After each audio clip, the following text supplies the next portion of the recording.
In a tangled web of mystery and suspicion, a police officer finds himself at the center of a shocking incident. Police department! Police department! The evidence paints a haunting picture. A shot to the head, a dubious suicide label. Yet, against all odds, his wife miraculously survives, becoming the beacon of hope for uncovering the truth. But despair grips all who seek justice when she awakens with no memory of the fateful event. As the case threatens to be swept aside, a tenacious quest for answers unfolds, fueled by an unwavering determination to unravel the enigma surrounding this dark and clandestine affair. Georgia, situated in the southeastern region of the United States, known for its rich history, vibrant culture, and stunning landscapes, Georgia offers a unique blend of southern charm, modern cities, and breathtaking natural beauty. With Atlanta as its bustling capital and largest city, Georgia is a state that effortlessly combines urban sophistication with the tranquility of the countryside. But one day in 2016, an incident shook the community of Griffin when the wife of a Griffin police officer miraculously survived a gunshot to the head from his service weapon. The officer in question, Matthew Boynton, faced severe consequences following the incident, but not directly related to the shooting itself. She told me she loved me, but she did it. What am I kids gonna do?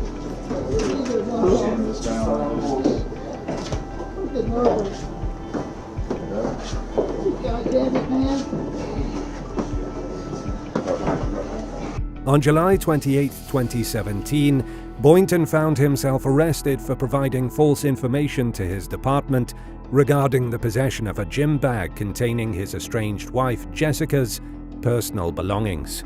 Tragically, Jessica was in a coma during this time, and she had packed the bag with the intention of leaving Boynton, planning to take their 2 young children with her. Initially, Boynton denied having any knowledge of the bag's whereabouts. However, it was his then-girlfriend who provided a crucial tip that led to the discovery of the bag. She notified Will Sanders, and he purchased the bag from Boynton's girlfriend and promptly handed it over to the Griffin Police Department. In the face of this evidence, Boynton eventually confessed to his actions.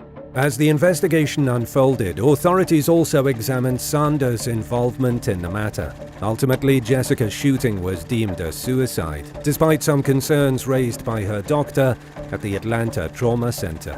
The Georgia Bureau of Investigation, GBI, cleared Boynton of any involvement in the shooting. However, after Boynton and Jessica finalized their divorce, Jessica filed a complaint against Boynton with the Griffin Police Department, accusing him of refusing to return her belongings. During the course of the investigation, statements were taken from both Boynton and Jessica. Boynton vehemently claimed not to possess any of Jessica's belongings, even signing a statement to that effect. Griffin police officer Matthew Boynton was questioned by his own department, including Lieutenant Karen Yancey and Sergeant John Hayes, in an interrogation room. The purpose of the interview was not an internal investigation, but a criminal investigation. Boynton had been arrested for providing a false statement to his department regarding possession of a gym bag that belonged to his now former wife, Jessica. During the interview, Boynton was read his Miranda rights, and Yancey reminded him that anything he said could be used against him in a court of law. Boynton initially claimed that he didn't have any of Jessica's belongings and that everything had been returned to her. However, Yancey presented a photo of the bag in question and asked Boynton if he recognized it. Boynton acknowledged that it was the bag Jessica had allowed him to use for his gym items when they were together. Let's take a look at how everything unfolded during the interview. During the course of the investigation, Matthew was questioned about any belongings of his wife, Jessica, that he might have had in his possession. He brought up a missing Nike bag and suggested that it could potentially be in storage. Interestingly, it was revealed that Matthew himself owned a Nike bag that was typically used for their gym gear. This information raised intrigue and indicated the possibility of further significance. Upon delving deeper, investigators discovered that Matthew's stepfather had placed the bag in storage but its contents had not been thoroughly examined in recent times. These findings added a new layer of importance to the ongoing investigation, prompting the need for further scrutiny and exploration. The detectives continued their relentless questioning, specifically honing in on the mysterious disappearance of the Nike bag. They suggested the possibility that it may have been inadvertently misplaced during the process of moving. However, doubts persisted regarding whether Matthew possessed more information about the bag's whereabouts than he was willing to divulge.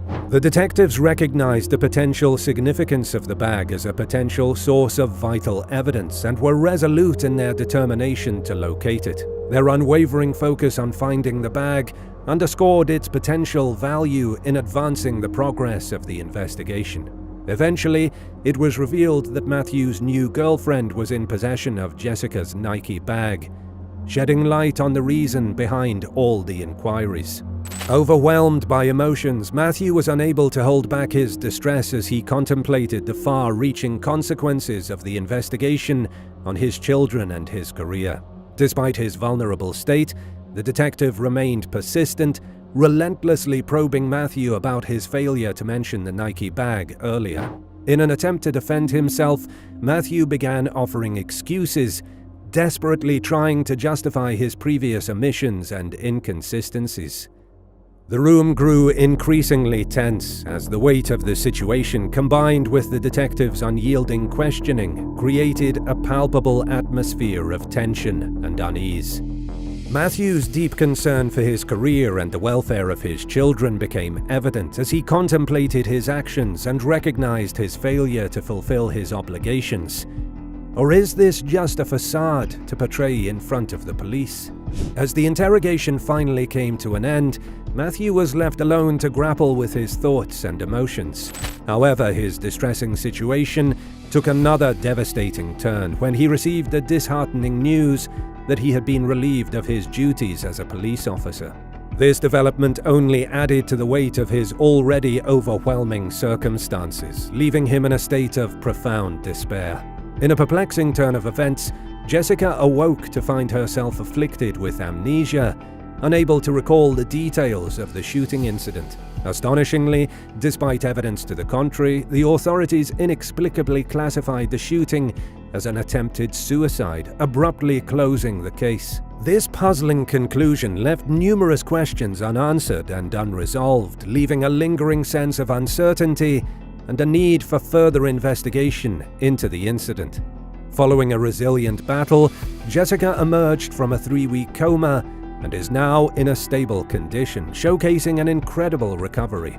However, her memory continues to be impaired, leaving a significant gap in her recollection of the events that unfolded during that period. Despite this setback, Jessica's overall health has improved, and she is gradually regaining her strength while adjusting to her restored well-being. Nevertheless, the path to recovering her lost memories remains challenging and uncertain, posing a daunting journey for Jessica and all those involved in the investigation.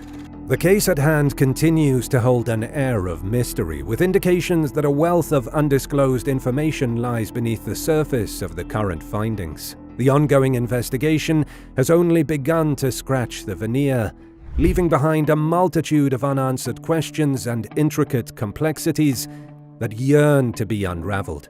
As the narrative unfolds, it becomes increasingly evident that the true nature of the events involves a web of interconnected layers, still concealed, intensifying the captivating enigma that surrounds this perplexing case.